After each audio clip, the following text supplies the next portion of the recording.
Hi everyone, konnichiwa. I'm Sho, a middle school student in Tokyo. In Prologue to Episode 2, I'd like to talk about a very important topic for understanding Japan, the emperor and religion. Japan has a feature that many people around the world find a little unusual. We have shrines and temples at the same time, and both are very familiar parts of everyday life. This New Year, I went to Meiji Shrine with my family for Hatsumode, the first shrine visit of the year.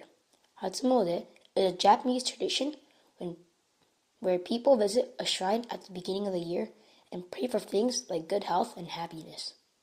But at the same time, I also visit my grandfather's grave, and graves in Japan are usually located at temples. Wait a second. Shrines and temples? What's the difference? Today, let's find out together. Are shrines and temples the same? First, let's keep it simple.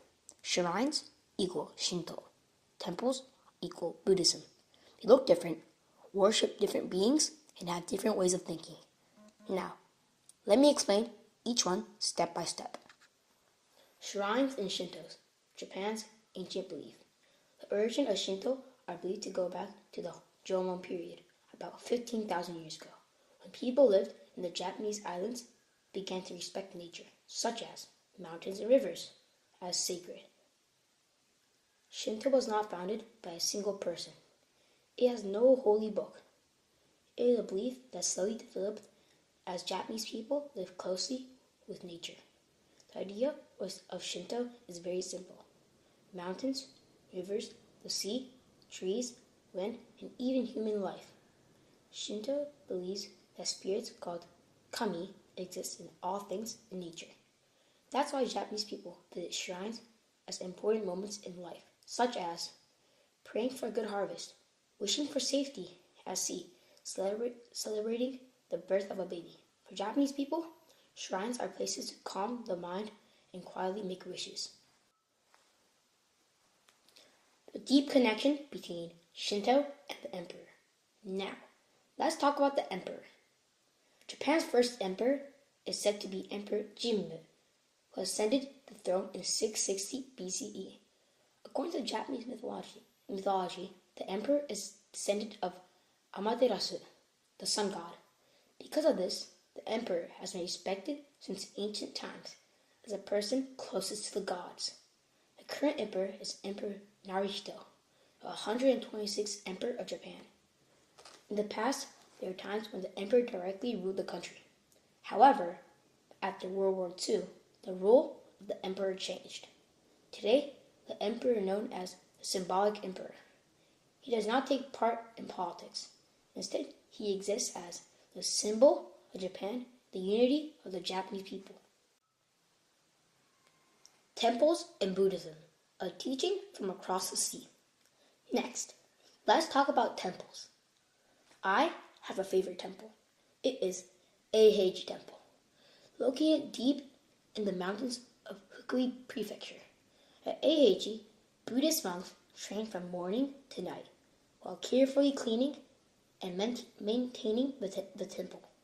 It was a quiet, solemn place that made me feel calm and focused. In fact, some of my great-grandparents' ashes are enshrined at Eiheiji Temple.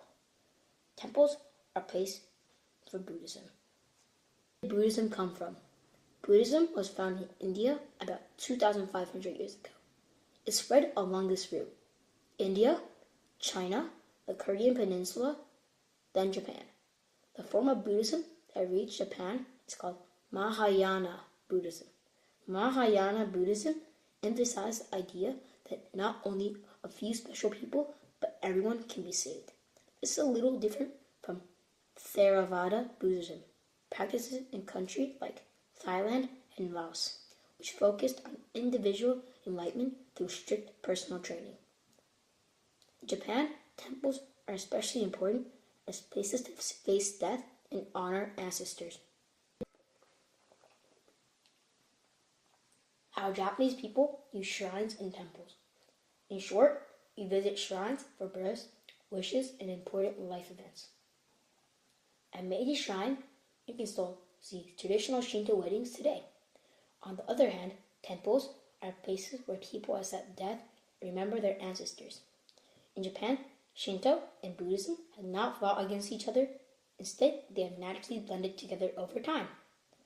This is one of the biggest features of the Japanese view of religion.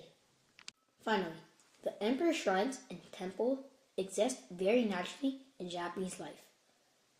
The current emperor lives in the Imperial Palace in Tokyo.